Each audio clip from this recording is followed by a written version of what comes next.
జగిత్యాల జిల్లా మెట్పల్లి పట్టణంలోని డీఎస్పీ ఉమామహేశ్వరరావు కథనం మేరకు 29వ తేదీ 2024 రోజున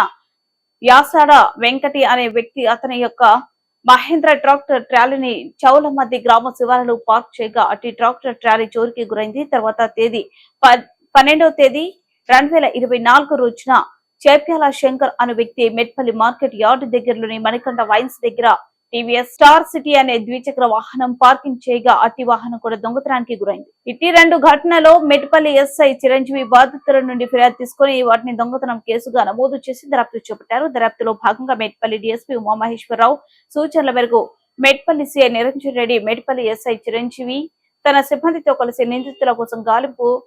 మెట్పల్లి బస్సు డిపో సర్కిల్ వద్ద ఈ రోజు 16వ తేదీ 2024 రోజున మధ్యాహ్నం సమయంలో వెహికల్ చెకింగ్ నిర్వహిస్తుండగా నిందితులను అనుమానాస్పదంగా వస్తుండగా వారిని అదుపులోకి తీసుకుని విచారించగా మొదటి వ్యక్తి కోరుట్ల మండలం రామరపల్లెకు చెందిన పొన్నం రవీందర్ గౌడ్ అనే అతను వ్యవసాయం చేస్తూ ట్రాక్టర్ ట్రాలీలు కొంటూ అమ్ముతునేవాడని,